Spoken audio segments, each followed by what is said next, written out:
امیر اہل سنت سے عید کے بارے میں 23 سوال جواب۔ الحمدللہ رب العالمین والصلاة والسلام علی خاتم النبیین، اما بعد فاعوذ باللہ من الشیطان الرجیم، بسم اللہ الرحمن الرحیم۔ امیر اہل سنت سے عید کے بارے میں 23 سوال جواب۔ شیخ طریقت امیر اہل سنت بانی دعوت اسلامی حضرت علامہ مولانا ابو بلال محمد الیاس عطار قادری رضوی دامت برکاتہم العالیہ کے ملفوظات کا تحریری گلدستہ، دعائے خلیفہ امیر اہل سنت یا رب المصطفیٰ، جو کوئی 14 صفحات کا رسالہ عید کے بارے میں 23 سوال جواب پڑھ یا سن لے، اس کی پریشانیاں دور فرما اور اس کی والدین سمیت بے حساب مغفرت فرما، آمین بجاہ خاتم النبیین صلی اللہ علیہ وآلہ وسلم۔ فرمان آخری نبی صلی اللہ علیہ وآلہ وسلم، اکثر الصلاۃ علی یوم الجمعۃ فإنہ مشہود تشہدہ الملائکۃ وإن احدا لن یصلی علی الا عرضت علی صلاتہ حتی یفرغ منہا، یعنی جمعہ کے دن مجھ پر کثرت سے درود بھیجا کرو، کیونکہ یہ یوم مشہود یعنی میری بارگاہ میں فرشتوں کی خصوصی حاضری کا دن ہے۔ اس دن فرشتے خصوصی طور پر کثرت سے میری بارگاہ میں حاضر ہوتے ہیں۔ جو کوئی شخص مجھ پر درود بھیجتا ہے تو اس کے فارغ ہونے تک اس کا درود میرے سامنے پیش کر دیا جاتا ہے۔ حضرت ابو درداء رضی اللہ عنہ کا بیان ہے کہ میں نے عرض کی، یا رسول اللہ، اور آپ کے وصال کے بعد کیا ہوگا؟ ارشاد فرمایا، ہاں، میری ظاہری وفات کے بعد بھی میرے سامنے اسی طرح پیش کیا جائے گا۔ ان اللہ حرم علی الارض ان تأکل اجساد الانبیاء، یعنی اللہ پاک نے زمین کے لیے انبیاء کرام علیہم السلام کے جسموں کا کھانا حرام کر دیا ہے۔ فنبی اللہ حی یرزق، یعنی پس اللہ پاک کا نبی زندہ ہوتا ہے اور اسے رزق بھی عطا کیا جاتا ہے۔ صلو علی الحبیب صلی اللہ علی محمد۔ سوال، عید الفطر کو میٹھی عید کیوں کہتے ہیں؟ جواب، عید الفطر کو میٹھی عید شاید اس لیے کہا جاتا ہے کہ اس عید میں عید کی نماز سے پہلے طاق عدد میں کھجور کھائی جاتی ہے، جو کہ مستحب ہے۔ سوال، عید الفطر کی نماز سے پہلے میٹھی چیز کھانے کا شرعاً کیا حکم ہے؟ جواب، عید الفطر کی نماز سے پہلے میٹھی چیز طاق عدد میں کھانا سنت ہے۔ ہمارے معاشرے میں لوگ اس پر عمل بھی کرتے ہیں کہ عید الفطر کی نماز سے پہلے گھروں میں سوئیاں پکائی جاتی ہیں اور لوگ کھا کر نماز پڑھنے جاتے ہیں۔ نماز کے بعد شیر خورما اور پوریاں وغیرہ کھاتے ہیں۔ میری عام طور پر یہ عادت رہی ہے کہ عید الفطر کی نماز سے پہلے تھوڑی مقدار میں سویاں کھا لیتا ہوں، زیادہ نہیں کھاتا، کہ یہ میدے کی بنی ہوئی ہوتی ہیں تو صحت کے لیے نقصان دہ بھی ہو سکتی ہیں۔ اس موقع پر نگران شورا نے فرمایا، عید الفطر کی نماز سے پہلے کچھ میٹھا کھا لینا چاہیے۔ ہمارے گھر میں جس وقت دینی ماحول نہیں تھا، اس وقت بھی ہمیں عید الفطر کی نماز سے پہلے کھجور کھلائی جاتی تھی۔ سوال، عید الفطر کیوں منائی جاتی ہے؟ جواب، جو لوگ رمضان مبارک میں تراویح پڑھتے ہیں، مشقتیں برداشت کرتے ہیں، تو انہیں مغفرت کے پروانے تقسیم کیے جاتے ہیں۔ ان لوگوں کے لیے اللہ پاک کی طرف سے ایک خوشی کا دن ہے، جس دن وہ خوشی مناتے ہیں۔ عید کی رات کو لیلۃ الجائزہ، انعام والی رات بھی کہتے ہیں۔ سوال، عید الفطر کو چھوٹی عید اور عید الاضحیٰ کو بڑی عید کیوں کہتے ہیں؟ جواب، عید الفطر کو چھوٹی عید اور عید الاضحیٰ کو بڑی عید کہنا یہ عوامی اصطلاح ہے جو لوگوں میں مشہور ہے۔ میں تو عید الفطر اور عید الاضحیٰ ہی کہتا ہوں۔ سوال، کیا عید کے دن نئے کپڑے پہننے پر ثواب ملتا ہے؟ جواب، عید کے دن نئے یا دھلے ہوئے عمدہ کپڑے پہننا مستحب ہے، بشرط یہ کہ ثواب کی نیت سے پہنے۔ اگر فخر اور دکھاوے کے لیے پہنے گا تو ثواب کے بجائے گناہ کا حقدار ہوگا۔ سوال: چاند نظر آتا ہے تو لوگ گولی چلاتے ہیں، کیا ایسا کرنا جائز ہے؟ جواب: ہمارے ہاں پاکستان میں ہوائی فائر کرنا قانونی طور پر منع ہے۔ ہو سکتا ہے کہ دیگر ممالک میں بھی منع ہو، لیکن پھر بھی عید کا چاند نظر آنے پر عوام گولیاں چلاتی ہے اور تڑا تڑی لگی ہوئی ہوتی ہے۔ ایسا نہیں کرنا چاہیے۔ جب چاند نظر آ جائے تو چاند دیکھنے کی دعا پڑھنی چاہیے۔ رسول اکرم صلی اللہ علیہ وآلہ وسلم جب ہلال دیکھتے تو یہ دعا پڑھتے: اللہم اہلہ علینا بالامن والایمان والسلامت والاسلام ربی وربک اللہ۔ ترجمہ: اے اللہ پاک، اسے ہم پر امن و امان، سلامتی اور اسلام کے ساتھ طلوع فرما۔ اے چاند، میرا اور تیرا رب اللہ پاک ہے۔ قمری مہینے کی پہلی، دوسری اور تیسری رات کے چاند کو ہلال کہتے ہیں۔ اس کے بعد کی راتوں کے چاند کو قمر کہتے ہیں۔ یہ دعا پہلی، دوسری اور تیسری رات تک پڑھ سکتے ہیں۔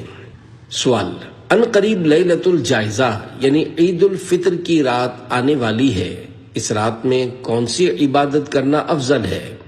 جواب: عید کی ساری رات جاگ کر عبادت کرنا تھوڑا دشوار ہوتا ہے کہ صبح عید الفطر کی نماز پڑھنی اور اس کی تیاری بھی کرنی ہوتی ہے، لہذا ہر کوئی پوری رات جاگ کر عبادت کر سکے یہ ضروری نہیں۔ بہرحال ساری رات جاگ کر عبادت نہیں کر سکتے تو عشاء کی نماز باجماعت پڑھ کر بھلے سو جائیں اور فجر کی نماز بھی باجماعت پڑھیں، تو اس طرح بھی ساری رات عبادت کرنے کا ثواب مل جائے گا۔ اور یہ فضیلت صرف چاند رات کے لیے خاص نہیں ہے، بلکہ جو شخص ہر روز عشاء و فجر کی نماز باجماعت پڑھتا ہے اسے روزانہ ساری رات عبادت کرنے کا ثواب ملتا ہے۔ حضرت عثمان غنی رضی اللہ عنہ سے روایت ہے کہ رسول اللہ صلی اللہ علیہ وآلہ وسلم نے ارشاد فرمایا: جو نماز عشاء جماعت سے پڑھے گویا اس نے آدھی رات قیام کیا، اور جو فجر جماعت سے پڑھے گویا اس نے پوری رات قیام کیا۔ عیدین کی رات میں عبادت کرنے کی فضیلت: لیلۃ الجائزہ یعنی عید الفطر کی رات عبادت کرنے کی بڑی فضیلت ہے۔ فرمان مصطفیٰ صلی اللہ علیہ وآلہ وسلم ہے: جس نے عیدین کی رات طلب ثواب کے لیے قیام کیا، اس دن اس کا دل نہیں مرے گا جس دن لوگوں کے دل مر جائیں گے۔ ایک اور مقام پر حضرت سیدنا معاذ بن جبل رضی اللہ عنہ سے روایت ہے کہ جو 5 راتوں میں شب بیداری یعنی رات جاگ کر عبادت کرے اس کے لیے جنت واجب ہو جاتی ہے۔ ذوالحجہ کی 8ویں، 9ویں، 10ویں رات عید الفطر کی رات اور شعبان المعظم کی 15ویں رات یعنی شب برات۔ معافی کا اعلان عام: حضرت سیدنا عبداللہ ابن عباس رضی اللہ عنہما کی ایک روایت میں یہ بھی ہے کہ جب عید الفطر کی مبارک رات تشریف لاتی ہے تو اسے لیلۃ الجائزہ یعنی انعام کی رات کے نام سے پکارا جاتا ہے۔ جب عید کی صبح ہوتی ہے تو اللہ پاک اپنے معصوم فرشتوں کو تمام شہروں میں بھیجتا ہے، چنانچہ وہ فرشتے زمین پر تشریف لا کر سب گلیوں اور راہوں کے سروں پر کھڑے ہو جاتے ہیں اور اس طرح ندا دیتے ہیں: اے امت محمد، اس رب کریم کی بارگاہ کی طرف چلو جو بہت زیادہ عطا کرنے والا اور بڑے سے بڑا گناہ معاف فرمانے والا ہے۔ پھر اللہ پاک اپنے بندوں سے یوں مخاطب ہوتا ہے: اے میرے بندو، مانگو کیا مانگتے ہو، میری عزت و جلال کی قسم آج کے روز اس نماز عید کے اجتماع میں اپنی آخرت کے بارے میں جو کچھ سوال کرو گے وہ پورا کروں گا، اور جو کچھ دنیا کے بارے میں مانگو گے اس میں تمہاری بھلائی کی طرف نظر فرماؤں گا، یعنی اس معاملے میں وہ کروں گا جس میں تمہاری بہتری ہو۔ میری عزت کی قسم، جب تک تم میرا لحاظ رکھو گے میں بھی تمہاری خطاؤں کی پردہ پوشی فرماتا رہوں گا۔ میری عزت و جلال کی قسم، میں تمہیں حد سے بڑھنے والوں یعنی مجرموں کے ساتھ رسوا نہ کروں گا، پس اپنے گھروں کی طرف مغفرت یافتہ لوٹ جاؤ، تم نے مجھے راضی کر دیا اور میں بھی تم سے راضی ہو گیا۔ سوال: جو شخص عید الفطر اور عید الاضحیٰ کی رات قیام کرے گا تو اس کا دل اس وقت نہیں مرے گا جب لوگوں کا دل مر جائے گا۔ یہاں پر دل کے نہ مرنے سے کیا مراد ہے؟ جواب: حدیث پاک میں ہے، جس نے عیدین کی راتوں میں ثواب کی نیت سے قیام کیا تو اس کا دل اس وقت نہیں مرے گا جس وقت لوگوں کے دل مر جائیں گے۔ اس حدیث پاک کی شرح میں ہے، دل کا نہ مرنا چند معنی رکھتا ہے۔ نمبر 1، اس کا دل دنیا کی محبت میں ڈوب کر آخرت سے دور نہیں ہوگا۔ نمبر 2، اس کا دل برے خاتمے سے محفوظ رہے گا۔ نمبر 3، قبر کے سوالات اور میدان محشر میں بھی اس کا دل مطمئن رہے گا۔ علماء کرام فرماتے ہیں، یہ فضیلت اکثر رات عبادت کرنے سے بھی حاصل ہو جائے گی۔ مثلا اگر رات 8 گھنٹے کی ہے تو 5 گھنٹے عبادت کرنے سے بھی یہ فضیلت مل جائے گی۔ یعنی جو بندہ رات کا اکثر حصہ یا نصف حصہ بیدار رہ کر عبادت کرے تو اس کے لیے پوری رات کی بیداری کا ثواب لکھا جاتا ہے۔ نیز ایک قول یہ بھی ہے کہ عیدین کی رات تہجد پڑھنے سے بھی یہ فضیلت حاصل ہو جائے گی۔ اس حدیث کی شرح پڑھ کر ممکن ہے کہ ہر ایک کا یہ ذہن بن جائے کہ زندگی میں کم از کم ایک بار تو ضرور عیدین کی رات میں قیام کروں۔ سوال: کیا عورت پر عید کی نماز پڑھنا واجب ہے؟ جواب: جی نہیں، عورت پر عید کی نماز پڑھنا واجب نہیں ہے۔ سوال: کیا صحابہ کرام رضی اللہ عنہم بھی ایک دوسرے کو عید کی مبارک دیتے تھے؟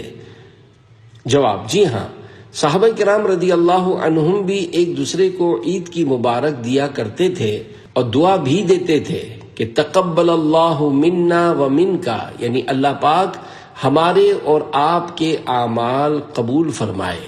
ہم میں سے بھی ہر ایک کو چاہیے کہ جب بھی کسی کو عید کی مبارکباد دیں تو ساتھ میں یہ دعا بھی دے دیں۔ عید کی مبارکباد دیتے ہوئے ان الفاظ تقبل اللہ منا و منکا کے ساتھ دعا دینا مستحب ہے۔ سوال: عید مبارک درست ہے یا عید مبارک؟ جواب: کئی لوگ اس لفظ کو را کے زیر کے ساتھ یعنی مبارک پڑھتے ہیں، حالانکہ یہ را کے زبر کے ساتھ ہے یعنی مبارک۔ قرآن کریم میں بھی لفظ مبارک آیا ہے۔ سوال: کیا تمام انسان ایک دوسرے کو عید کی مبارکباد دے سکتے ہیں؟ عموماً عید کی مبارکباد دیتے ہوئے کزن اور دیور بھابھی سب آپس میں ہاتھ ملاتے ہیں، نیز جیٹھ بھی بھائی کی بیوی کے سر پر ہاتھ پھیرتا ہے۔ کیا یہ درست ہے؟ جواب: تمام مسلمان آپس میں ایک دوسرے کو مبارکباد دے سکتے ہیں، البتہ شرعی قیودات ہر جگہ ہوتی ہیں اور انہی شرعی قیودات کی بنا پر نامحرم ایک دوسرے کو مبارکباد نہیں دے سکتے۔ یوں ہی دیور اور بھابھی بھی ایک دوسرے کو مبارکباد نہیں دے سکتے۔ اگر دیور اور بھابھی آپس میں ایک دوسرے کو مبارکباد دیں گے تو میل جول بڑھے گا اور گناہوں کے دروازے کھل جائیں گے۔ حدیث پاک میں ہے، دیور بھابھی کے حق میں موت ہے۔ نامحرم وہ ہوتے ہیں جن سے نکاح ہمیشہ کے لیے حرام نہیں ہوتا۔ جیٹ پر بھی لازم ہے کہ بھائی کی بیوی کے سر پر ہاتھ نہ پھیرے۔ جہاں تک آپس میں ہاتھ ملانے کا تعلق ہے تو یہ اور بھی زیادہ خطرناک اور جہنم میں لے جانے والا کام ہے۔ حضور اکرم صلی اللہ علیہ وآلہ وسلم کی ذات مبارکہ سب سے زیادہ شیطان سے محفوظ تھی، ان سے زیادہ اور کون شیطان سے محفوظ ہو سکتا ہے؟ پھر بھی حضور اکرم صلی اللہ علیہ وآلہ وسلم نے اپنے ہاتھ میں عورت کا ہاتھ پکڑ کر کبھی بھی بیعت نہیں فرمائی۔ آج کل ہمارے معاشرے میں ایسے جاہل پیر صاحبان بھی موجود ہیں جو عورت کا ہاتھ پکڑ کر بیعت کرواتے ہیں اور ان سے اپنے ہاتھ پر بوسہ بھی دلواتے ہیں۔ ایسے پیروں سے دور رہنے میں ہی عافیت ہے۔ سوال: جو لوگ کام کے سلسلے میں اپنے گھر سے دور ہوتے ہیں، عید کے دن بھی گھر نہیں جا پاتے، تو ایسے لوگ اپنے دوستوں کو بلا کر یا اپنے اسٹاف کے ساتھ مل کر عید کی خوشی گانے باجے بجا کر مناتے ہیں، کیا ان کا ایسا کرنا درست ہے؟ جواب: عید کے دن تو بطور خاص اللہ پاک کی عبادت کرنی چاہیے اور گناہوں سے بچنا چاہیے، صدقہ و خیرات کے ذریعے غریبوں کی مدد کرنی چاہیے۔ جو لوگ عید کی خوشیاں حاصل نہیں کر پاتے انہیں بھی اپنے ساتھ خوشیوں میں شریک کرنا چاہیے۔ عید کے دن گانے باجے بجا کر عید کی خوشی منانا درست نہیں ہے۔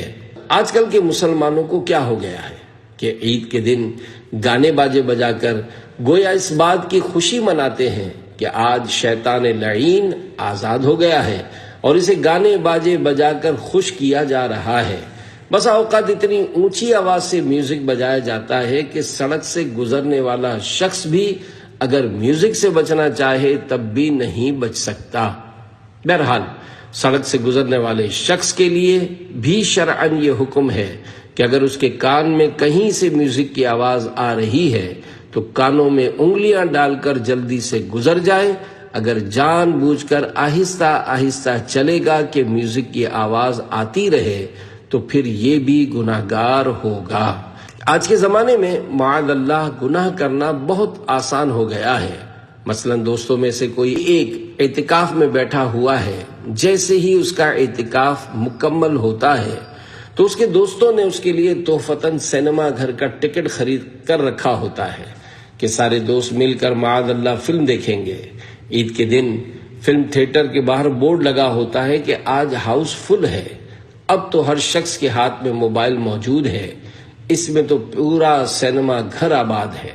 آج کا مسلمان اپنے آپ کو آزاد محسوس کرتا ہے، جبکہ حقیقتاً مسلمان آزاد نہیں ہے بلکہ شریعت کے قوانین کا پابند ہے۔ ایک مسلمان گناہ کر کے بھی کہاں تک بھاگے گا؟ اسے ایک نہ ایک دن موت تو آنی ہے۔ اگر اللہ پاک اس کے گناہوں کے سبب ناراض ہوا تو قبر اور محشر میں عذاب ہی مقدر بن جائے گا۔ چھپ کے لوگوں سے کیے جس کے گناہ وہ خبردار ہے کیا ہونا ہے۔ عید کے دن نیا لباس پہن کر کفن کو نہیں بھولنا چاہیے۔ حضرت عبید اللہ بن شمیت رحمت اللہ علیہ بیان کرتے ہیں، میرے والد ماجد حضرت شمید بن عجلان رحمت اللہ علیہ نے عید کے اجتماع میں لوگوں کو دیکھ کر فرمایا، ایسے کپڑے دکھائی دے رہے ہیں جو پرانے ہو جائیں گے اور ایسے گوشت نظر آ رہے ہیں جو کل قبر میں کیڑوں کی خوراک بنیں گے۔ ہر مسلمان کو اللہ پاک سے ڈرتے رہنا چاہیے۔ عید کے دن اگرچہ بندہ نیا لباس پہنتا ہے لیکن اس نئے لباس کی وجہ سے غفلت میں پڑ کر کفن کو نہیں بھولنا چاہیے۔ یہ مسکراہٹیں اور خوشیاں بدن انسانی پر چند دن کے لیے ہوتی ہیں، اس کے بعد تو یہ جسم قبر میں کیڑوں کی غذا بنتا ہے۔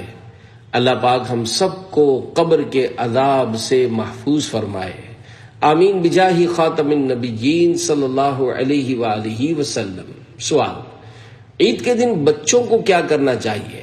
جواب: جو بچہ سمجھدار ہے، نماز پڑھنا جانتا ہے، مسجد میں دیگر بچوں کی طرح شرارت نہیں کرتا تو ایسے بچے کو مسجد میں لایا جا سکتا ہے۔ اگر ایسا بچہ ہے جو مسجد میں شرارت کرتا ہے جس کی وجہ سے نمازی بھی پریشان ہو جاتے ہیں تو اسے مسجد میں نہیں لے جا سکتے۔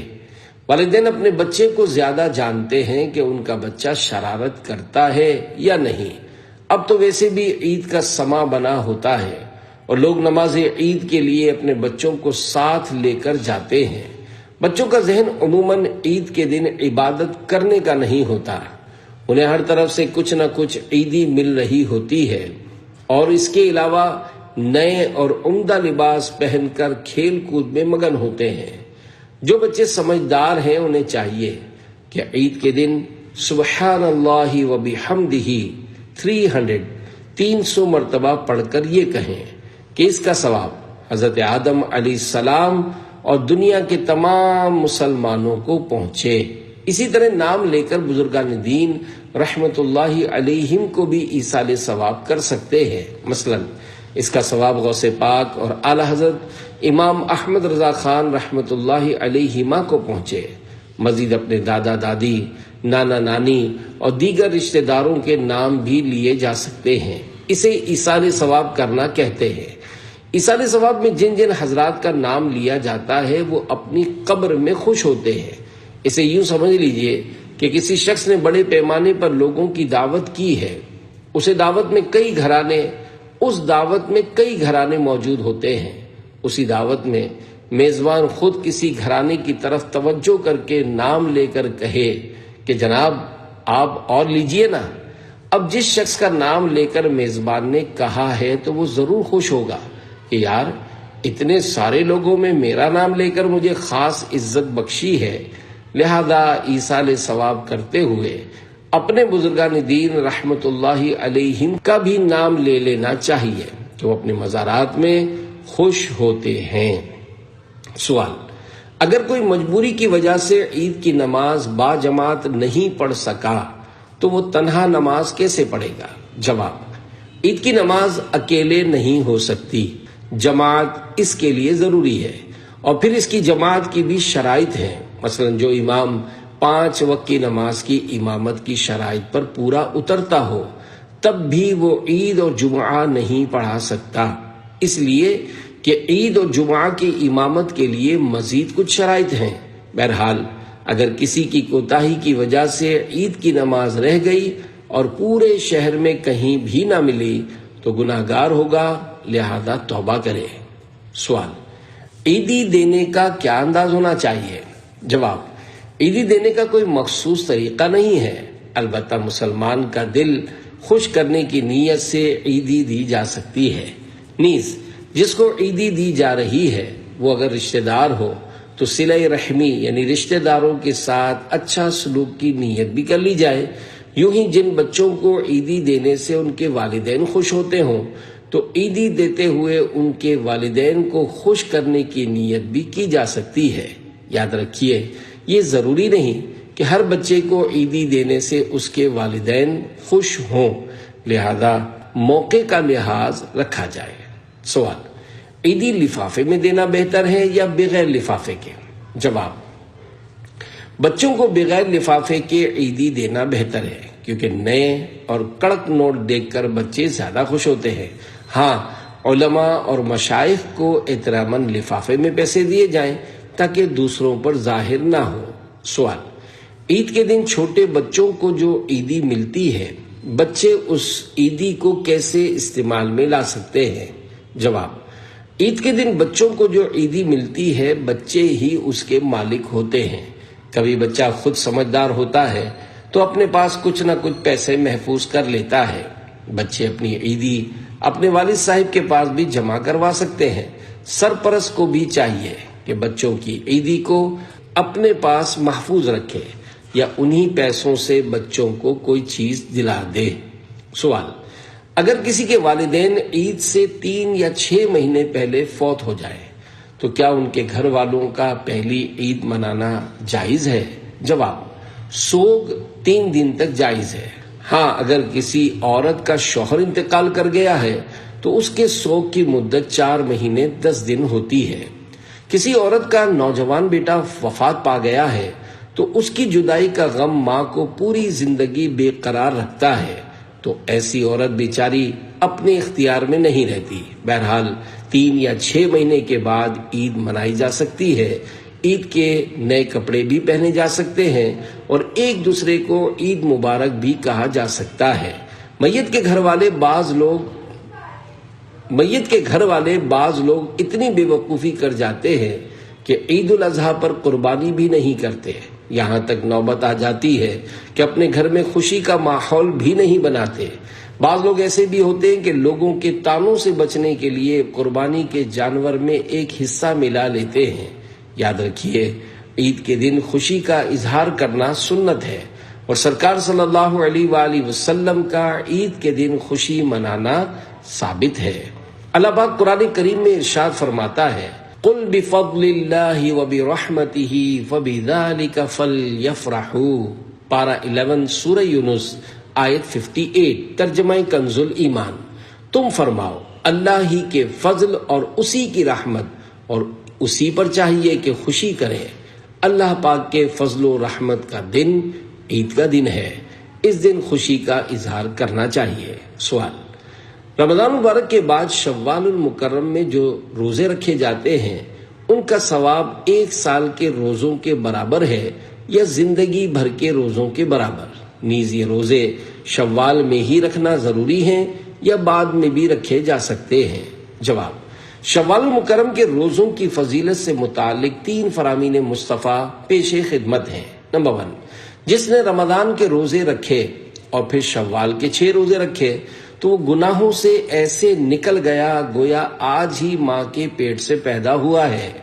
نمبر 2، جس نے رمضان کے روزے رکھے پھر شوال کے 6 روزے رکھے تو گویا اس نے عمر بھر کے روزے رکھے۔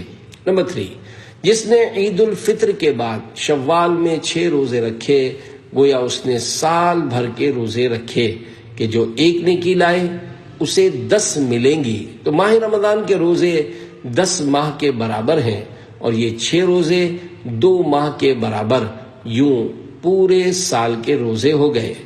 بار شریعت کے حاشیے میں ہے، بہتر یہ ہے کہ یہ روزے متفرق یعنی جدا جدا رکھے جائیں اور عید کے بعد لگاتار 6 دن میں ایک ساتھ رکھ لیے تب بھی حرج نہیں، بس عید کے دن یعنی شوال کی پہلی تاریخ کو روزہ نہیں رکھنا چاہیے۔ سوال: لوگ کہتے ہیں کہ عید الفطر اور عید الاضحیٰ کے درمیان شادی بیاہ جیسی تقریبات منعقد نہیں کرنی چاہیے، اس کی کیا حقیقت ہے؟ جواب: عید الفطر اور عید الاضحیٰ کے درمیان شادی بیاہ جیسی تقریبات منعقد کی جا سکتی ہیں، بلکہ عید الفطر اور عید الاضحیٰ کے دن بھی یہ تقریبات کی جا سکتی ہیں۔ بہت سے لوگ ان دنوں میں شادی کرتے ہیں، اس میں کوئی حرج نہیں۔ پورے سال میں کوئی بھی دن ایسا نہیں ہے جس دن نکاح یا شادی نہ ہو سکتی ہو۔ سوال: عید کے دن 300 مرتبہ سبحان اللہ و بحمدہ کا وظیفہ مسجد میں پڑھنا لازمی ہوتا ہے یا گھر میں بھی پڑھ سکتے ہیں؟ نیز کیا عورتیں بھی یہ وظیفہ پڑھ سکتی ہیں؟ جواب: سبحان اللہ و بحمدہ کا وظیفہ مرد اور عورت دونوں پڑھ سکتے ہیں۔ اس وظیفے میں کوئی تخصیص نہیں ہے کہ گھر میں پڑھنا ہے یا مسجد میں، جہاں پڑھنے میں آسانی ہو وہاں پڑھ سکتے ہیں۔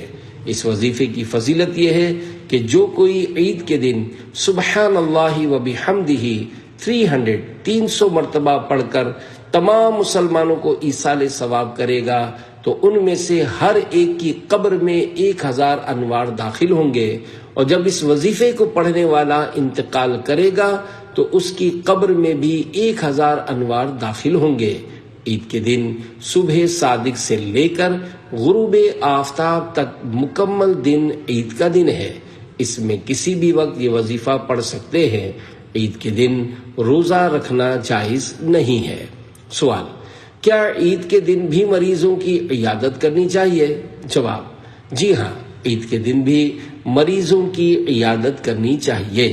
بسا اوقات مریض عید کے پہلے دن اپنے عزیز اور دوست کا انتظار کر رہا ہوتا ہے کہ آج پہلی عید ہے، میرا دوست مجھ سے ملنے ضرور آئے گا اور عید مبارک کہے گا۔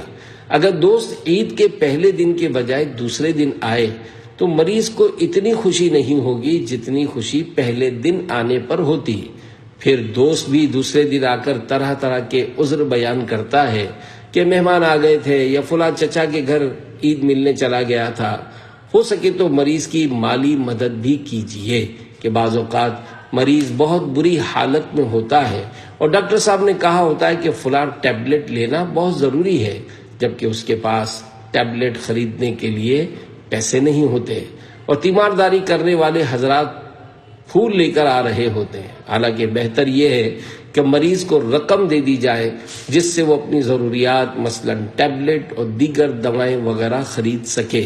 بسا اوقات تیمارداری کرنے والا انجانے میں وہی چیز لے آتا ہے جس کی مریض کو پرہیز کرنی ہوتی ہے۔ مثلا مریض کو شوگر ہے اور تیمارداری کرنے والا اس کی دل جوئی کی نیت سے مٹھائی خرید کر لے آئے تو بیچارہ مریض بستر پر لیٹے لیٹے اپنا دل ہی جلائے گا کیونکہ وہ مٹھائی نہیں کھا سکتا۔ بالفرض اگر جوش میں آ کر مٹھائی کھا بھی لی تو بعد میں اذیت کا شکار ہو جائے گا کہ مٹھائی تو شوگر کے مریض کے لیے زہر کی طرح ہے، اس میں بہت زیادہ مقدار میں شوگر ہوتی ہے، جس کی وجہ سے شوگر کا مریض مر بھی سکتا ہے۔ پھر مٹھائی بنانے والے خراب کھویا ڈال دیتے ہیں، جس کی وجہ سے انسانی طبیعت خراب ہو جاتی ہے۔ سب مٹھائی بنانے والے ایسے نہیں ہوتے، لیکن جو لوگ ایسا کرتے ہیں انہیں اللہ پاک سے ڈرنا چاہیے۔ صلو علی الحبیب صلی اللہ علی محمد۔